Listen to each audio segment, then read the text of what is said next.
तो problem set first में आप क्वेश्चन नंबर सेकंड देखिए। इसमें क्वेश्चन नंबर सेकंड देखिए, क्वेश्चन नंबर सेकंड क्या दे रखा है आपको। The figure below depicts an adsorption isotherm of oxygen on charcoal at 90 kelvin. देखो ऑक्सीजन के लिए एक एडजॉर्प्शन आइसोथर्म आपको दे रखा है, यहाँ पर वॉल्यूम दे रखा है सेंटीमीटर क्यूब पर ग्राम में, ठीक है ना। और यहाँ पर आपका प्रेशर दे रखा है, प्रेशर आपको टॉर में दे रखा है यहाँ पर, और इसके लिए एक ग्राफ इस तरह से आपको यहाँ पर बता रखा है, ठीक है ना। ऑक्सीजन गैस का एडजॉर्प्शन आइसोथर्म आपको बता रखा है और आगे बता रखा है at a pressure 25 torr only 10% of charcoal sites are occupied by oxygen. देखो ध्यान देना, अगर प्रेशर 25 टॉर है, प्रेशर 25 टॉर है तो उस कंडीशन में थीटा की वैल्यू 10% होती है। यहाँ पर दे रखा है 8 a pressure 25 torr only 10% of charcoal sites are occupied by oxygen. ये कह रहा है कि 25 टॉर प्रेशर पर चारकोल के 10% साइज ही ऑक्सीजन के द्वारा ऑक्यूपाई होती है। कुल मिलाकर थीटा 10% का मतलब है 10/100 इक्वल 0.1 आपको थीटा की वैल्यू यहाँ पर दे रखी है। आगे पूछा है therefore the ratio of adsorption to desorption rate constant. देखो आपसे पूछा है rate constant adsorption upon desorption, the ratio of rate constant for adsorption to desorption, ये आपसे पूछा है। और अपन को पता है कि इसका मतलब होता है के, इसका मतलब क्या होता है के क्या हो गया, लैंगमुयर एडजॉर्प्शन आइसोथर्म कांस्टेंट। के क्या हो गया, लैंगमुयर एडजॉर्प्शन आइसोथर्म कांस्टेंट। के अपॉन के डी मतलब के एक तरह से अपन से पूछा है। तो देखो लैंगमुयर एडजॉर्प्शन आइसोथर्म के अकॉर्डिंग जो थीटा का फॉर्मूला है वो किस इक्वेशन से निकाल सकते हैं, के पी अपॉन 1 + के पी। अब आपको थीटा दे रखा है, आपका प्रेशर दे रखा है, कि आप यहाँ से निकाल सकते हो। तो वैल्यू यहाँ पर रख देते हैं, थीटा की वैल्यू कितनी होगी भाई 0.1 इक्वल के पी। के के स्थान के आपको निकालना है, पी आपको दे रखा है 25 टॉर, तो पी के स्थान पे 25 रखेंगे तो 25 के इंटू 25 मतलब 25 के यहाँ पर हो जाएगा, है ना। ऐसे लिख देता हूँ मैं, के इंटू 25 अपॉन यहाँ पर 1 + के इंटू 25, यहाँ पर भी होगा 1 + के इंटू 25। इस पूरी को इधर लेता हूँ, इस पूरी वैल्यू जो 1 + के इंटू 25 है इसको मैं इधर ले लेता हूँ। तो 1 को भी 0.1 से मल्टीप्लाई करना पड़ेगा तो 0.1, और के इंटू 25 को भी 0.1 से मल्टीप्लाई करेंगे तो यहाँ पर होगा के इंटू 2.5, या इसको ऐसे लिख सकता हूँ मैं 2.5 के। इसी तरह से यहाँ पर भी हो जाएगा 25 के। अब एक बात यहाँ पर ध्यान देना, ये के मतलब केल्विन नहीं है, के मतलब यहाँ पर क्या है, ये कांस्टेंट है, लैंगमुयर एडजॉर्प्शन आइसोथर्म कांस्टेंट या के अपॉन के डी है, ठीक है ना। तो आप ध्यान देना 0.1 और इसकी इधर शिफ्ट कर देता हूँ मैं, तो इक्वल 25 के माइनस 2.5 के, तो 0.1 इक्वल यहाँ पर होगा 22.5 के, तो के इक्वल यहाँ पर होगा 0.1 अपॉन 22.5 इक्वल। इसको आगे अपन सॉल्व करें तो यहाँ पर इस तरह से लिख सकते हैं, देखो 100 इंटू 10⁻³ अपॉन 25 22.5 इस तरह से यहाँ पर लिखा जा सकता है। इसको आगे आप सॉल्व करके देख सकते हो, आगे सॉल्व करने पर यहाँ पर आंसर आपके आ जाएगा ऑलमोस्ट ये वैल्यू आ जाएगी 0.004 के आसपास, आप करके देख सकते हो। देखो एक्चुअली यहाँ पर अगर 100/22.5 करते हो तो यहाँ पर 4 पॉइंट ऊपर समथिंग आएगा, मतलब जब आप इसको सोल्व करोगे तो 4 पॉइंट ऊपर समथिंग यहाँ पर आएगा, और आगे कितने 10⁻³ मतलब वैल्यू यहाँ पर आएगी 0.004 और आगे भी कुछ डिजिट्स होंगे, मैंने अप्रोक्सीमेट यहाँ पर वैल्यू लिख दी 0.004 समथिंग, ठीक है ना। एटमॉस्फेयर यहाँ पर किस में ले रखा है, प्रेशर टॉर में ले रखा है, तो ये हो जाएगा टॉर इनवर्स। मेरे हिसाब से किसी को कोई डाउट नहीं होगा, समझ में आ गया होगा क्वेश्चन कैसे सोल्व किया।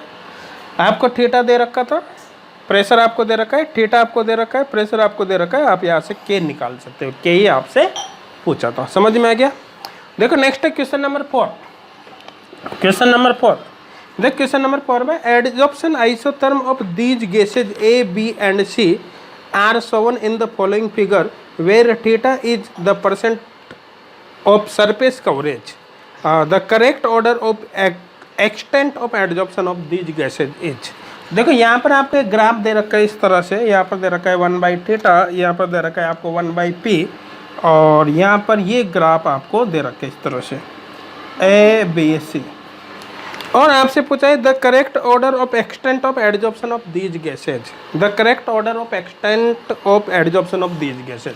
देखो एडजॉर्प्शन का ऑर्डर आपसे पूछा है कुल मिलाकर यहाँ पर, तो बहुत आसानी से सॉल्व कर सकते हो क्वेश्चन को। इसको आप देखो यहाँ पर आप डायरेक्ट इस तरह से देख लो, इस तरह से देखो सभी ABC तीनों गैसों के लिए आपने प्रेशर को बराबर कर दिया। अब देखो तीनों गैसों के लिए अगर प्रेशर को बराबर करते हो तो उस कंडीशन में क्या होगा भाई 1/p आपने तीनों गैसों के लिए बराबर कर दिया लाइन डालकर। इसका मतलब है कि 1/p बराबर है, मतलब तीनों गैसों के लिए आपने एक तरह से प्रेशर को बराबर कर दिया। तो C गैस के लिए देखो यहाँ पर ये 1/θ, B गैस के लिए 1/θ ये होगा, A गैस के लिए 1/θ ये होगा। समझ में आ रहा है? तो अगर मैं यहाँ पर 1/θ का ऑर्डर देखता हूँ गैसों के लिए, तो 1/θ सबसे ज़्यादा किसके लिए, एक पर्टिकुलर प्रेशर पर 1/θ की वैल्यू सबसे ज़्यादा A के लिए, उससे कम B के लिए, उससे कम C के लिए होगी। यहाँ पर ऑर्डर क्या होगा ABC। देखो 1/θ का ऑर्डर ये है तो थीटा का ऑर्डर क्या होगा, जस्ट अपोजिट CBA, ये थीटा का ऑर्डर होगा ना। और अपन को पता है कि एडजॉर्प्शन की अगर बात करते हैं हम, तो देखो extent of adsorption proportional theta जितना ज़्यादा होगा तो एडजॉर्प्शन उतना ही ज़्यादा होगा। इसका मतलब प्रोपोर्शनल थीटा आ रहा है, इसका मतलब एक्सटेंट ऑफ एडजॉर्प्शन का जो ऑर्डर होगा वो भी क्या होगा, वही ऑर्डर होगा जो कि थीटा का है। तो ऑर्डर होगा CBA, तो यहाँ पर होगा सो एक्सटेंट ऑफ एडजॉर्प्शन इसका ऑर्डर होगा CBA। तो यहाँ पर देखो आप क्वेश्चन नंबर 4 में आंसर होगा CBA। कौन से ऑप्शन में दे रखा है भाई, D ऑप्शन में आपको दे रखा है, D ऑप्शन यहाँ पर करेक्ट होगा। क्लियर है सबके, किसी को कोई डाउट है क्या, नहीं है? देखो नेक्स्ट क्वेश्चन देखते हैं, इसमें क्वेश्चन नंबर 5 देख क्वेश्चन नंबर 5 पे the correct form for simple language adsorption. देखो सिंपल लैंग्वेज एडजॉर्प्शन के लिए थीटा इक्वल KP/1 + KP ये होता है। तो ये फॉर्मूला आपको कौन से ऑप्शन में दे रखा है, C ऑप्शन में दे रखा है, KP/1 + KP। तो इसका मतलब C ऑप्शन करेक्ट होगा, है ना। डायरेक्ट क्वेश्चन पूछा है, यहाँ पर एक्स्ट्रा कुछ भी नहीं है। यहाँ तक मेरे हिसाब से क्लियर हो गया होगा, किसी को कोई डाउट अब नहीं होगा। देखो नेक्स्ट इसमें देखो आप क्वेश्चन नंबर 10 देखो आप इसमें देख क्वेश्चन नंबर 10 की बात करें तो hydrogen is adsorbed. Question number 10 देखो सभी, hydrogen is adsorbed on many metal surface by dissociation. देखो यहाँ पर इस तरह से दे रखा है आपको H2 प्लस ये यहाँ पर दे रखा है, और यहाँ पर एक इक्विलिब्रियम दे रखा है S, ये इस तरह से। और आगे बता रखा है if the pressure of H2P is small the fraction of surface covered by hydrogen is proportional to. देखो लो प्रेशर पर ये पूछा है कि लो प्रेशर पर हाइड्रोजन गैस के द्वारा कवर्ड सरफेस है, मतलब जो थीटा है वो किसके प्रोपोर्शनल होगी। तो देखो 8 लो प्रेशर देखो थीटा प्रोपोर्शनल ये पूछा है, मतलब वो बोल रहा है पर का हाइड्रोजन का डिसोसिएटिव एडजॉर्प्शन होता है। ध्यान देना क्वेश्चन क्या है, हाइड्रोजन का डिसोसिएटिव एडजॉर्प्शन होता है। लो प्रेशर पर फ्रैक्शनल कवरेज थीटा किसके प्रोपोर्शनल होगा ये पूछा है, यदि हाइड्रोजन का प्रेशर P है। लेकिन P कौन सा प्रेशर है, लो प्रेशर। अब देखो अगर इस डिसोसिएटिव एडजॉर्प्शन की बात करें तो क्या होगा, देखो डिसोसिएटिव एडजॉर्प्शन के लिए इसके लिए थीटा इक्वल क्या होगा, KP/1/2 अपॉन 1 + KP/1/2, यही फॉर्मूला है भाई। अब लो प्रेशर लिमिट की बात करेंगे तो देखो 8 लो प्रेशर, देखो अगर लो प्रेशर की बात करें तो KP/1/2 की वैल्यू 1 के कंपैरिजन में कम हो जाएगी। तो 1 के कंपैरिजन में KP/1/2 को अपन इग्नोर कर सकते हैं। तो इस कंडीशन में इस पूरे की जगह पर केवल 1 बचेगा, इस पूरे के स्थान पर केवल 1 होगा। तो थीटा इक्वल यहाँ पर होगा KP/1/2। तो यहाँ पर हो गया थीटा इक्वल KP/1/2। यह मैं कह दो थीटा प्रोपोर्शनल P/1/2। और हाइड्रोजन गैस की अगर बात करें तो यहाँ पर प्रेशर हाइड्रोजन गैस हो जाएगा, तो थीटा प्रोपोर्शनल PH2 के पावर 1/2 ऐसे लिख दो, या थीटा प्रोपोर्शनल H2 के पावर 1/2 आप ऐसे लिख सकते हो। तो लो प्रेशर लिमिट में fractional coverage theta hydrogen gas के प्रेशर के 1/2 पावर के प्रोपोर्शनल होगा। ऑप्शन देखो इसमें कौन सा आ रहा है भाई, ये ऑप्शन यहाँ पर आ रहा है P के पावर 1/2, P के पावर 1/2 ये दे रखा है, मतलब सी ऑप्शन यहाँ पर करेक्ट होगा, सी ऑप्शन यहाँ पर क्या होगा, करेक्ट होगा। देखो नेक्स्ट देखो इसमें आप क्वेश्चन नंबर 13, यहाँ तक कोई डाउट है क्या किसी को? नहीं है ना, समझ में आ रहा है सभी को? देखो नेक्स्ट है क्वेश्चन नंबर 13, क्वेश्चन नंबर 13 देख, क्वेश्चन नंबर 13 क्या है? For the non dissociative Langmuir type adsorption of a gas on a solid surface at a particular temperature the fraction of surface coverage is 0.6830 bar the Langmuir isotherm constant at this temperature is. देखो ध्यान देना, आपको theta दे दिया 0.6, आपको दे दिया pressure दे दिया 30 बार, और आपसे पूछा लैंगम्यूर एडजॉर्प्शन आइसोथर्म कांस्टेंट के आपसे पूछा है, और जो डिसोसिएशन वो जो एडजॉर्प्शन है वो कौन सा है? Non dissociative Langmuir type. Adsorption किस टाइप का है? Non dissociative Langmuir type.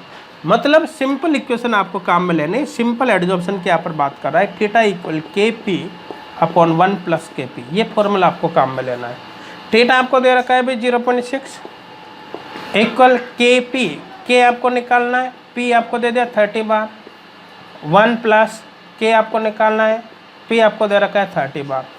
इसको इधर ले लो, मैं इधर ले लूँगा तो 0.6 से मल्टीप्लाई करेंगे तो 0.6 प्लस इसको भी 0.6 से मल्टीप्लाई करेंगे तो यहाँ पर ये जीरो उठ जाएगा इस पॉइंट से, तो 6 × 3 18 यहाँ पर हो जाएगा, तो K × 18 मतलब 18K यहाँ पर हो जाएगा इक्वल, यहाँ पर हो गया 30K। तो देख इसको इधर लेकर मैं सॉल्व करूँगा तो ये 30K ये 18K इधर जाएगा तो माइनस में हो जाएगा ना, तो 30K माइनस 18K इक्वल कितना होगा?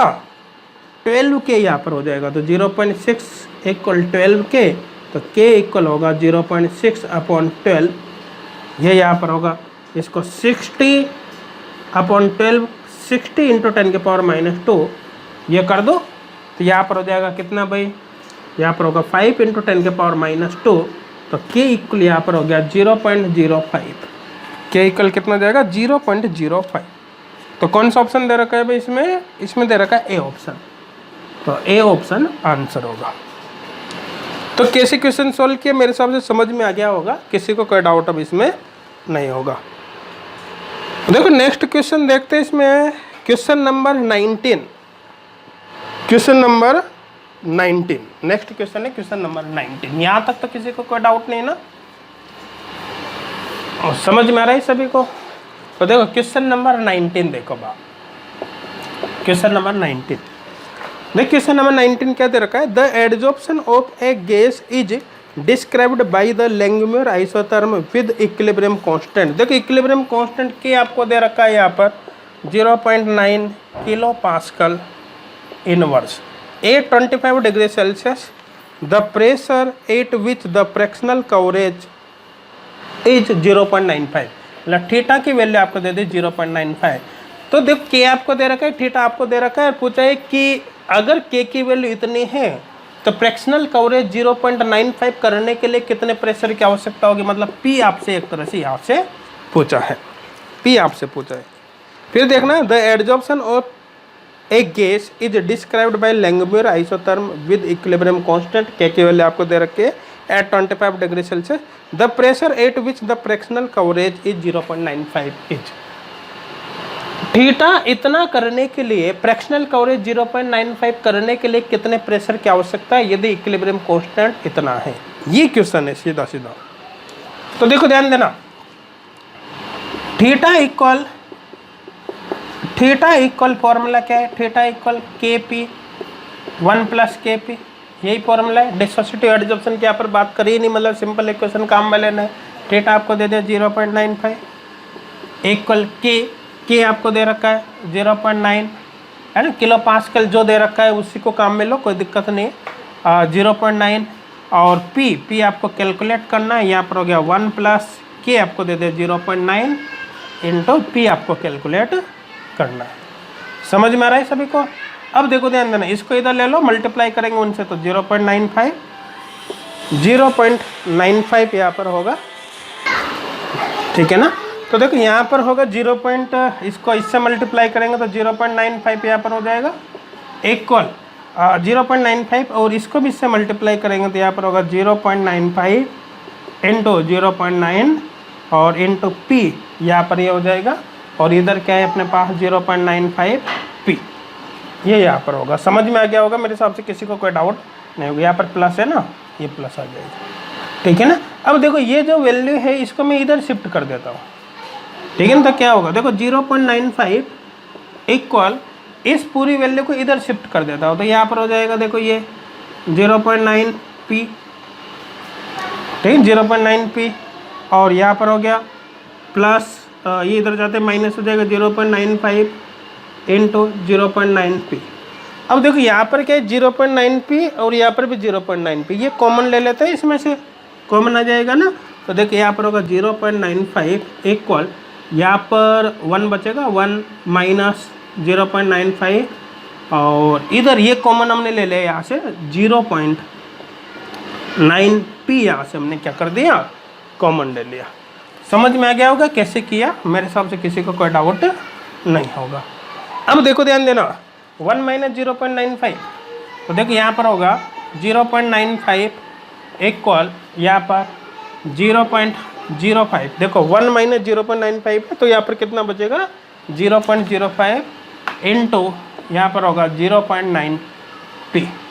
समझ में आ गया, P आपको चाहिए तो P इक्वल होगा 0.95 अपॉन 0.05 इंटू 0.9, तो P इक्वल यहाँ पर कितना होगा, देखिए इससे इस पॉइंट को हटा दो तो 95 बाई यहाँ पर होगा 5 इंटू 0.9, तो 95 अपॉन 5 इक्वल 19 होगा, 19 अपॉन 0.9, तो P इक्वल यहाँ पर ये हो गया। इसको हम यू कर सकते हैं तो 190 अपॉन 9 यहाँ पर हो जाएगा। अब अपन इसको आगे सोल्व कर सकते हैं, आगे इसको आप इजीली सोल्व कर सकते हो, देख सकते हो कितना होगा। देखो यहाँ पर एक बात ध्यान देना कि आपको जो K की वैल्यू दे रखी है किलो पास्कल में दे रखी है, K की वैल्यू आपको किलो पास्कल में दे रखी है, इसका मतलब प्रेशर किलो पास्कल, K की वैल्यू आपको किलो पास्कल इनवर्स में दे रखी है, इसका मतलब जो प्रेशर होगा वो आपको यहाँ पर किलो पास्कल में ही मिलेगा। ये इसको आगे आप सोल्व कर सकते हो, आगे सोल्व करने पर जो भी इसका आंसर होगा वो एग्जैक्ट आ जाएगा। यहाँ पर मैं भी वैल्यू लिख देता हूँ, P इक्वल यहाँ पर 21.1 किलो पास्कल यहाँ पर आ जाएगा। मेरे हिसाब से क्लियर हो गया होगा, किसी को कोई डाउट इसमें नहीं होगा। समझ में आ रहा है, ठीक है ना। डिवाइड करके आप यहाँ पर देख सकते हो, वैल्यू आपको यहाँ पर मिल जाएगी। क्वेश्चन नंबर 9, 10 समझ में आ गया। देखो नेक्स्ट इसमें क्वेश्चन नंबर 20 नहीं, यहाँ पर क्वेश्चन नंबर 20 यहाँ पर हम देख लेते हैं। देखो समझना, क्वेश्चन नंबर 20, तो देखो क्वेश्चन नंबर 20 यहाँ पर देखते हैं। देखो with increase in temperature the गिव्स free energy for the, question number 20 देखना, with increase in temperature the गिव्स free energy for the adsorption of a gas on to a solid surface.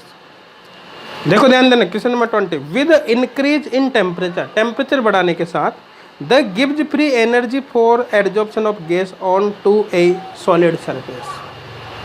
Temperature बढ़ाने के साथ साथ गिव्स फ्री एनर्जी में क्या change होता है ये पूछा है। टेम्परेचर यदि हम बढ़ाते हैं तो डेल्टा जी में क्या चेंज होगा ये पूछा है। अब 4 ऑप्शन आपको क्या दे रखे हैं, देखो 4 ऑप्शन दे रखे, become more positive from positive value. A option आप दे रखा है कि डेल्टा जी की जो पॉजिटिव वैल्यू होती है वो और ज़्यादा बढ़ जाती है, मतलब पॉजिटिव से और ज़्यादा पॉजिटिव हो जाता है। ए ऑप्शन ये दे रखा है। हमने देखो हीट ऑफ एडजॉर्प्शन पढ़ी थी, हीट ऑफ एडजॉर्प्शन का जो केस हमने पढ़ा था वहाँ पर हमने इसका एक्सप्लेन किया था कि delta G equal delta H minus T delta S, पढ़ा ही नहीं पढ़ा। हमने ये भी बता रखा है कि एडजॉर्प्शन के लिए डेल्टा एच नेगेटिव होता है, एडजॉर्प्शन के लिए डेल्टा एस भी नेगेटिव होता है, डेल्टा एस भी नेगेटिव होता है। तो यहाँ पर ये नेगेटिव और ये नेगेटिव पॉजिटिव हो जाती है पीछे की वैल्यू। अब देखो अगर हम बात करें कि एट लो टेम्परेचर, तो लो टेम्परेचर पे तो क्या होता है कि टी डेल्टा एच की वैल्यू कम होती है। अब ये नेगेटिव है, फिर नेगेटिव है, तो पीछे वाली वैल्यू तो पूरी पॉजिटिव हो गई है। तो ये पीछे वाली जो पॉजिटिव वैल्यू है वो लो टेम्परेचर पे कम होगी, जबकि डेल्टा एच की वैल्यू यहाँ पर नेगेटिव है। तो देखो ध्यान देना, at low temperature T delta H less than delta H, तो देखो जो वैल्यू पॉजिटिव हो गई वो तो कम है, ठीक है। नेगेटिव है, नेगेटिव पॉजिटिव हो जाएगा, जो पॉजिटिव है वो तो कम है, और जो नेगेटिव है ज़्यादा है। नेगेटिव ज़्यादा पॉजिटिव कम है तो डेल्टा जी नेगेटिव होगा, तो यहाँ पर होगा डेल्टा जी इक्वल नेगेटिव। अगर हम हाई टेम्परेचर की बात करें, एट हाई टेम्परेचर, तो देखो हाई टेम्परेचर पर क्या होगा, हाई टेम्परेचर की बात करते हैं तो देखो T delta S greater than delta H होगा। हाई टेम्परेचर पर क्या होगा, T delta H greater than delta H होगा। अब देखो T delta H negative positive, जो वैल्यू पॉजिटिव होगी वो ज़्यादा है, जो वैल्यू नेगेटिव कम है, तो डेल्टा जी क्या होगा, नेगेटिव कम हो गई, पॉजिटिव वैल्यू ज़्यादा हो जाएगी, तो डेल्टा जी की वैल्यू होगी पॉजिटिव। तो यहाँ पर डेल्टा जी इक्वल होगा पॉजिटिव। कहने का मतलब जब आप टेम्परेचर बढ़ाते हो, लो से हाई करते हो, तो डेल्टा जी की वैल्यू नेगेटिव से पॉजिटिव हो जाती है। ध्यान देना, जब टेम्परेचर आप बढ़ाते हो तो डेल्टा जी की वैल्यू नेगेटिव से पॉजिटिव हो जाती है। अब ऐसा कौन सा ऑप्शन है वो देखना है। देखो ए आपको क्या दे रखा है, become more positive from A positive value. A option बता रखा है कि पॉजिटिव से और ज़्यादा पॉजिटिव हो जाती, गलत है। बी ऑप्शन देखो आप, बी ऑप्शन यहाँ पर दे रखा है become more negative from positive value, ये बता रहा है कि पॉजिटिव से और ज़्यादा नेगेटिव हो जाती है, ये भी गलत है, क्योंकि नेगेटिव से पॉजिटिव होती है, पॉजिटिव से नेगेटिव नहीं होती टेम्परेचर बढ़ाने पर। सी ऑप्शन देखा, सी ऑप्शन दे रखा है become more positive from negative value, सही है। Become more positive from negative value, negative से मोर पॉजिटिव हो जाते हैं, मतलब सी ऑप्शन यहाँ पर क्या होगा, करेक्ट है। फिर डी ऑप्शन की बात करते हैं हम। देखो डी ऑप्शन है become more negative from negative value, देखो नेगेटिव से नेगेटिव नहीं होती, नेगेटिव से पॉजिटिव होती है, मतलब डी ऑप्शन भी गलत है। तो कौन सा होगा, सी ऑप्शन यहाँ पर सही होगा। टेम्परेचर बढ़ाने पर डेल्टा जी की वैल्यू नेगेटिव से मोर पॉजिटिव हो जाते हैं, ये ऑप्शन यहाँ पर सही होगा। कैसे होती है मेरे हिसाब से समझ में आ गया होगा, किसी को अब इसमें कोई डाउट नहीं होगा। तो क्वेश्चन नंबर 20 सबके क्लियर है भाई। देखो नेक्स्ट देखो इसमें आप क्वेश्चन नंबर 23, क्वेश्चन नंबर 23। देख क्वेश्चन नंबर 23 क्या है, the Langmuir adsorption isotherm is given by, देखो Langmuir adsorption isotherm is given by theta equal Kp 1 + Kp, सही है। Where P is the pressure of the adsorbate gas, P adsorbate का gas का pressure है। The Langmuir adsorption isotherm for diatomic gas A2 undergoes dissociative adsorption, ये बोल रहा है कि अगर डायटोमिक गैस डिसोसिएटिव एडजॉर्प्शन देती है, डिसोसिएटिव एडजॉर्प्शन का मतलब है कि A2 एक ही फॉर्म में टूटेगा, उसके बाद इसका एडजॉर्प्शन होगा, तो फिर फॉर्मूला क्या होगा। हमको पता है कि डिसोसिएटिव एडजॉर्प्शन के लिए थीटा इक्वल क्या होता है, Kp के पावर 1/n अपॉन 1 + Kp के पावर 1/n, यह फॉर्मूला होता है। लेकिन यहाँ पर n की वैल्यू 2 है, तो 1/n के स्थान पे 1/2 हो जाएगा। तो डिसोसिएटिव एडजॉर्प्शन की बात कर रहा है, A2 के डिसोसिएटिव एडजॉर्प्शन की बात करेंगे तो थीटा इक्वल फॉर्मूला होगा Kp के पावर 1/2 अपॉन 1 + Kp के पावर 1/2, यहाँ पर ये फॉर्मूला होगा। क्लियर हो गया होगा। तो मेरे हिसाब से 23 क्वेश्चन समझ में आ गया होगा। देखो ये किस में दे रखा है, ऑप्शन डी में दे रखा है, तो ऑप्शन डी यहाँ पर आंसर होगा। देखो नेक्स्ट इसमें आप देखो क्वेश्चन नंबर 24, क्वेश्चन नंबर 24 साथ में देख लो 24। देख क्वेश्चन नंबर 24 दे रखा है, the adsorption of a gas on a solid surface exhibit the following isotherm. देखो एक गैस के सॉलिड सरफेस पर एडजॉर्प्शन से संबंधित आइसोथर्म आपको दे रखा है ये, ठीक है ना। और यहाँ पर दे रखा है कवरेज, यहाँ पर कवरेज आपको दे रखा है, और यहाँ पर दे रखा है प्रेशर, ठीक है ना। आगे पूछ रहा है इसमें ऑप्शन आपको दे रखा है, ऑप्शन देखना। The heat of adsorption is independent of coverage. देखो मैं आपको पहले ही बता चुका हूँ, जब किसी एडजॉर्बेंट के सरफेस पर किसी गैस का एडजॉर्प्शन होता है तो हीट ऑफ एडजॉर्प्शन केवल गैस और एडजॉर्बेंट की नेचर पे डिपेंड करती है। हीट ऑफ एडजॉर्प्शन इस बात पे डिपेंड नहीं करते कि कितना प्रेशर आपने अप्लाई किया, हीट ऑफ एड्जॉर्प्शन इस बात पे डिपेंड नहीं करते कि एड्जॉर्प्शन होने में कितना टाइम लग रहा है, मतलब रेट ऑफ एड्जॉर्प्शन क्या है। हीट ऑफ एड्जॉर्प्शन इस बात पे भी डिपेंड नहीं करते कि फ्रैक्शनल कवरेज क्या होगा। ये सब मैं आपको पहले एक्सप्लेन कर चुका हूँ जब हीट ऑफ एड्जॉर्प्शन हमने पढ़ी थी। क्योंकि हीट ऑफ एड्जॉर्प्शन क्या है, जब 1 मोल गैस का एड्जॉर्प्शन किसी सॉलिड की सरफेस पर कंप्लीट हो जाता है तो उस दौरान कितनी हीट रिलीज होती है, ये हीट ऑफ एड्जॉर्प्शन है। ध्यान देना मैंने क्या बोला, जब 1 मोल गैस का एड्जॉर्प्शन किसी सॉलिड की सरफेस पर कंप्लीट हो जाता है तो उस दौरान रिलीज हीट ही हीट ऑफ एड्जॉर्प्शन होती है। Heat of adsorption nature of adsorbent मतलब gas and nature of adsorbent पे डिपेंड करती है। ये rate of adsorption, pressure during the adsorption, pressure कितना है, ठीक है ना, इन सब पे डिपेंड नहीं करती, ना ही ये फ्रैक्शनल कवरेज पे डिपेंड करती है। मेरे हिसाब से क्लियर हो गया होगा। अब ऑप्शन ए देखो आप, heat of adsorption is independent of coverage. Heat of adsorption coverage पर डिपेंड नहीं करते, सही है, ए ऑप्शन से। बी देखो आप, बी क्या दे रखा है, एड्जॉर्प्शन इज मल्टी लेयर। देखो ध्यान देना, adsorption is multi layer, adsorption multi layer नहीं होता, मोनोलेयर होता है। देखिए कवरेज काम में ले रखा है, इसका मतलब लैंगम्योर एड्जॉर्प्शन आइसोथर्म का केस है। किसका केस है, लैंगम्योर एड्जॉर्प्शन आइसोथर्म, लैंगम्योर एड्जॉर्प्शन आइसोथर्म का केस है। मोनोलेयर होता है, यह मल्टी लेयर नहीं होता, तो बी ऑप्शन गलत है। सी ऑप्शन आप देखो यहाँ पर, देखो heat of adsorption vary monotonically with coverage. देखो heat of adsorption vary monotonically with coverage, ये बता रहा है कि अगर हम कवरेज को बताते हैं, मतलब थीटा यहाँ पर बढ़ाते हैं, तो heat of adsorption delta H monotonically, मतलब जितना आप थीटा बढ़ाओगे उतना ही हीट ऑफ एड्जॉर्प्शन बढ़ेगा, ये बता रहा है। लेकिन हीट ऑफ एड्जॉर्प्शन तो कवरेज पे डिपेंड ही नहीं करती। फ्रैक्शनल कवरेज कितना भी हो, हीट ऑफ एड्जॉर्प्शन सेम होती है, कवरेज पे डिपेंड नहीं करती। समझ में आ रहा है, इसका मतलब ये स्टेटमेंट गलत है कि हीट ऑफ एड्जॉर्प्शन कवरेज के मोनोटोनिकली प्रोपोर्शनल होती है, ठीक है ना। Heat of adsorption vary monotonically with coverage, गलत ऑप्शन है, सी यहाँ पर गलत है। डी ऑप्शन की बात करें, डी आपको दे रखा है heat of adsorption very exponentially with coverage. देखो ये बता रहा है कि हीट ऑफ एड्जॉर्प्शन कवरेज के एक्सपोनेंशियली, कवरेज के साथ साथ एक्सपोनेंशियली वेरी करती है, मतलब थीटा जब बढ़ाओगे तो हीट ऑफ एड्जॉर्प्शन तेजी से बढ़ती है। You heat of adsorption coverage पे डिपेंड ही नहीं करते, इसका मतलब डी ऑप्शन भी क्या है, गलत है। तो केवल ए ऑप्शन सही होगा, हीट ऑफ एड्जॉर्प्शन कवरेज पर डिपेंड नहीं करती। मेरे हिसाब से क्लियर हो गया होगा। क्वेश्चन नंबर 24 में कोई डाउट किसी को नहीं होगा, समझ में आ रहा है यहाँ तक। देखो नेक्स्ट इसमें देखो आप क्वेश्चन नंबर 29, क्वेश्चन नंबर 29, देख क्वेश्चन नंबर 29 क्या है देखते हैं, चलो देख क्वेश्चन नंबर 29 यहाँ पर आपको दे रखा है for a reaction on surface.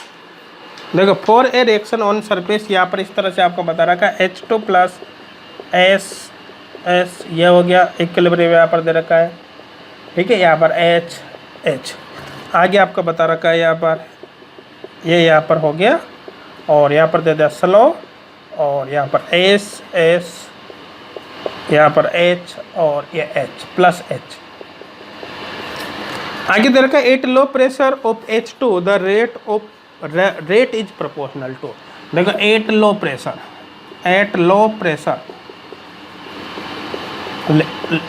Pressure of H2 rate is proportional.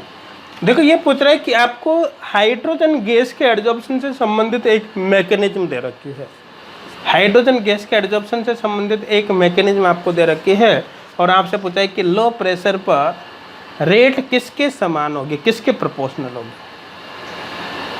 समझ में आ रहा है ना। देखो ध्यान देना, यहाँ पर अगर आप देखते हो तो यहाँ पर आपको पता चल रहा है कि हाइड्रोजन गैस का यहाँ पर डिसोसिएटिव एड्जॉर्प्शन है, हाइड्रोजन गैस का डिसोसिएटिव एड्जॉर्प्शन है। तो यहाँ पर आपको क्या काम में लेना है, देखो फॉर डिसोसिएटिव एड्जॉर्प्शन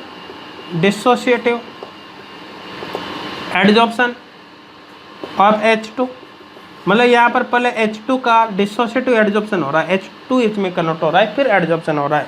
तो यहाँ पर थीटा इक्वल हो गया, थीटा इक्वल Kp के पावर 1/2, 1 प्लस Kp के पावर 1/2, ये होगा नहीं होगा भाई, होगा ना। लो प्रेशर की बात करो तो लो प्रेशर पर Kp के पावर 1/2 1 के कंपेरिजन में नेग्लिजिबल हो जाएगा, तो इस पूरे के स्थान पर केवल 1 बचेगा, तो थीटा इक्वल KP के पावर 1/2 होगा। तो देखो एट लो प्रेशर की अगर बात करते हैं तो इस कंडीशन में थीटा इक्वल यहाँ पर होगा KP के पावर 1/2, ये यहाँ पर थीटा होगा।